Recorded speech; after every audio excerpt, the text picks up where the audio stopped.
Presentation for you today. We'd like to start and give you some idea of what the Windward and Leeward Islands are like. I'm going to turn the volume up there.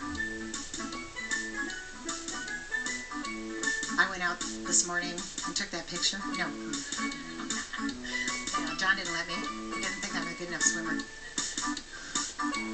We call this the Magic Isles, our voyage to the Windward and Leeward Islands. So we hope you enjoy it. And when we're done, our shows run around 40 to 45 minutes. When we're done, John will meet you outside if you have questions. So try to keep these in mind. We are not a sales group. There are people here who can tell you about the shopping and the stores, but we probably can't answer too many questions on where to buy, Tanzanite or something, so I tell you that ahead of time. So we are historians. Thank you very much. Okay, we want to start with some information first about the difference between what's called the low and the high islands. Now, some of the islands are low islands. For example, we just came by some of them, Bahamas. They just barely stick out of the water, and they're produced mainly by coral, and we'll talk a little bit about other cause. Two of the islands we're going to be visiting on this trip are low islands, and they're the last two islands we have, and that is Aruba and Bonaire, again, which we'll speak about a week from Monday. Right. We wanted to save those since we'll have so much time in between, and you probably wouldn't remember all the information. So we'll do the Aruba and Bonaire later on, and just kind of watch for it in your data. But we're passing a lot of low islands right now in Bahamas. Now, the rest of them are considered to be high islands, and one of the most famous of the high islands is St. Lucia, and these are the landmark of St. Lucia, which is the Pitons. So. And so these are all. The origin of these, the origin of all the islands is actually volcanic, but we'll get into details on that later. And volcanic peaks, some of them even active. Some of these range all the way up to 15,000 feet. So you have to go to that's on the Dominican Republic, the highest mountain on the Dominican Republic. And just want to draw your attention toward the map here. The first circle you see is two groups of islands called the Greater Antilles. And you probably ask, what does Antilles mean? And I went and looked it up in the dictionary, and here's the answer it gave me. A group of islands in the West Indies.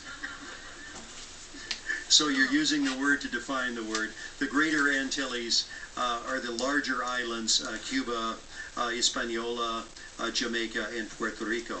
And we're not going to be visiting any of the Greater Antilles on this trip. We are visiting the two groups of the Lesser Antilles called the Windward and Leeward Islands, and Donna's going to give, we have a circle around those now, and I think you've got a little... I'll do some pointing out to exactly, okay, very good. So you can get an idea if you haven't looked at a map lately exactly where these are. First of all, there's where we left, you know that one, Fort Lauderdale. And we're traveling in a southeasterly direction. Our first stop being the island of St. Thomas, and we'll talk a little bit about that. That's in the American Virgin Islands, or the U.S. Virgin Islands. Next one is St. Martin, which is two countries in one, and we'll talk a little which about is that. Really neat, because you only have to make one stop, and you can check two more countries off your life list. The next one is, as the locals say, Antigua, but I'll probably mispronounce it. Then we come to St. Lucia, the one you saw mountains in the picture. We'll talk about that one also today. Barbados. Yeah, Barbados. And Barbados is as far east as we're going to get, all the way down the Windward Islands chain. And the last island, the sixth island we're going to see in order is Grenada. And we'll give you information on all 6 of these islands and 7 of these countries today. I want to start out with a little bit of information on the forces that shape the islands. John's going to tell you, where do these islands come from? This is called geology in one slide, is what it's called. And the islands were primarily formed by volcanic uplifts and volcanoes themselves. If the islands broke through the surface and they managed to stand the ravages of wind and sea, they formed into mountains, and some are active volcanoes. So the first force, why don't you go to the next click there, Donna? There we go. Is volcanoes, volcanism, and there are a few active volcanoes still in the Caribbean chain, the most famous of which is Montserrat. which I think we can see as we pass. There's one of the air tours, I think, which you can see Montserrat, but it's not noted for a lot of cruise ship stops just because of the instability. But there's several other volcanoes. I believe St. Lucia has some volcanic activity on it. And the other, coral, and if a surface is built up under the sea to just the right height, and so that there could be light coming down, and the water temperature is just warm enough and not too much fresh water, coral can build up on top of the subterranean or around the mountains, and that builds your coral islands like the Bahamas that are mainly built on coral. That's one of the second forces. And the last is hurricanes, which we know well about, especially if you're from the Northeast or from Florida. You're on a first name basis, I'm sure, with hurricanes, and names you just as soon forget. And those are the three primary forces that build up the islands. And why are all these islands here? So there's your geology lesson today. That's it. That's it. Now we'll go into some other things. Okay, we'd like to talk a little, before we get to the first island, we want to just review a few little safety things that pretty much go with any island or any place that you're touring, but a few specifics when it comes to these locations on these islands. Be careful when you cross the street, and you heard that when you were 5 years old, but it is a little different because some of these islands, they drive on the other side. I won't say the wrong side. I know the Brits don't appreciate that. They drive on the other side, so please be careful when you are crossing streets, especially Barbados. The oddest of these is St. Thomas, which is part of the U.S. Virgin Islands. They drive on the left side or the opposite side of the street they do in the United States, but the steering wheels on the car is still on the one side.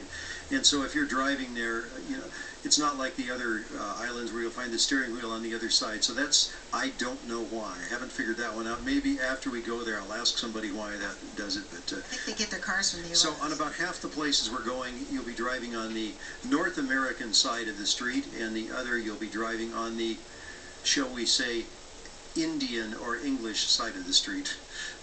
India, I think, understand the side of the street doesn't matter too much. Another thing that we want to emphasize is avoid dehydration. A lot of us we're from Washington State, so we're not used to this kind of heat, and a lot of you may be if you're from Florida or such, but those of you who are not used to this kind of temperatures, when we will get to these islands, make sure that you're drinking a lot of water. You can drink rum too, but I would suggest you also drink a lot of water. It's going to be a lot better for you.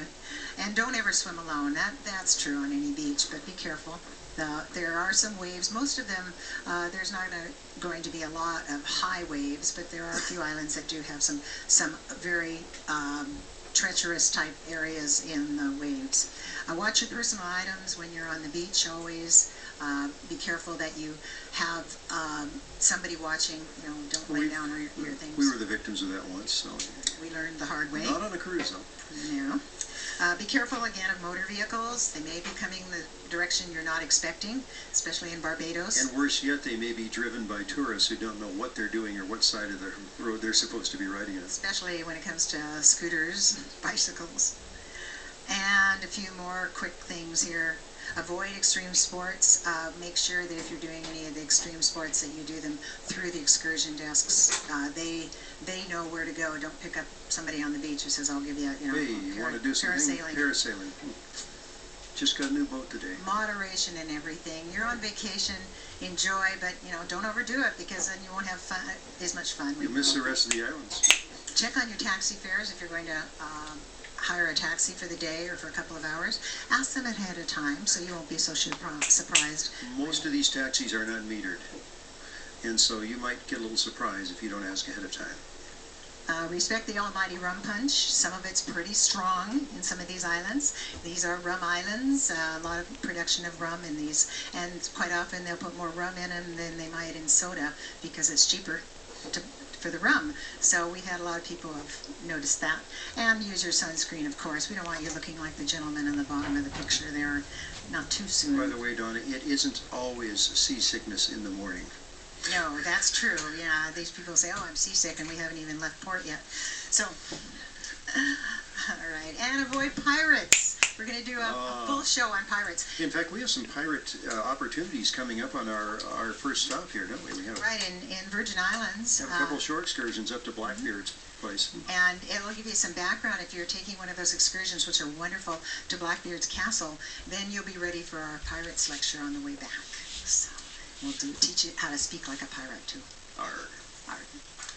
Okay, John, you want to tell them about We have many people? different origins, and we'll talk about the history tomorrow. Many different peoples and many different languages among the islands in the, either pronounce it Caribbean or Caribbean, your choice, alternate pronunciations. But there are many common cultures, many cultural similarities they have. And we say, even though they may be from different islands, speak limited languages, more similarities than differences.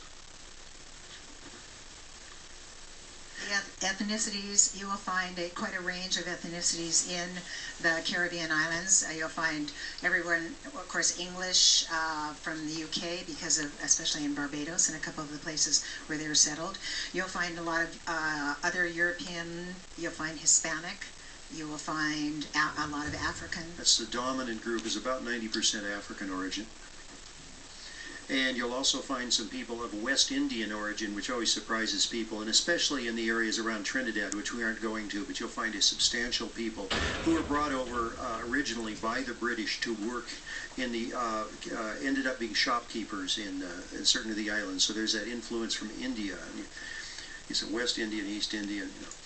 Political status, it varies from island to island, and we'll talk more about that in one of our future lectures. Some are colonial, many are independent, and others have odd status. And when it comes to currency, people always wonder about if they have to exchange your money. Almost all, if not all of these places will take a U.S. Canadian money. A lot of them will also take euros, especially in St. Martin, since it's part of it is French. If you're American or Canadian tomorrow, remember the U.S. dollar is the official currency in the Virgin Islands. Monday, tomorrow. Okay, Monday. Official in the Virgin Islands, and it's a good place to use an ATM machine where you're not going to get, you know, St. Lucian dollars spitting out of it or something like that. So if you want to do any banking or anything like that, it's a very good opportunity to use it. After that, you get U.S. currency at their pleasure. And we always suggest that you don't go in with huge bills, 50s, even 20s in some cases, unless you're going to spend it. You're going to end up in a lot of these countries getting back, like John says, the money that you may not be able to spend anywhere else. We've set our so coins, start with small. At home we set our odd coins into a glass tabletop with two tops on it, and it makes a nice display if you end up with 50 cents worth of St. Lucian currency, for example. Here's kind of an interesting thing, great things to look for. The birds that you were feeding last summer are the ones that have also decided to come to the Caribbean and spend their winters. So you may see a lot of birds that you recognize and are surprised to see down here because they have migrated. Hitchhiking birds. You see you'll see a lot of birds, especially like booby birds, that like to stay right over the boats. And even our ship, because they're looking for food, but they're also, we consider them hitchhikers. Quite often when they get tired, they'll stop onto the boats and sit on the boats. That's kind of interesting, and we see them everywhere on these islands. And homemade freighters. The freighters, you'll see a lot of the freighters that go island to island. They're delivering and picking up produce. You'll see it right around here, actually. In the Bahamas, it's a big deal. And right. Somebody has an irregular route, or they do a grocery run from one place to the other. So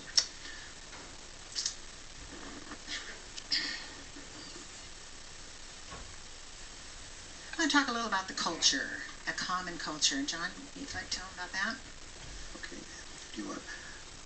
We're going to pick this up in the next slide. Oh, okay. Okay, good. And there's just some pictures from the cultural type things. And the cultures quite often are similar, very similar culture, because of the background is very similar. You'll find a lot of the same foods in almost all of the islands. They base a lot of their diet on plantain, sometimes very spicy, so be careful of that if you're not into a lot of spice. Spices are really a big deal in the Caribbean. Right.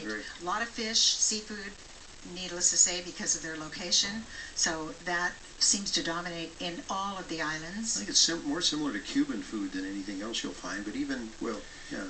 But each island has its own local spices, and you might ask about that.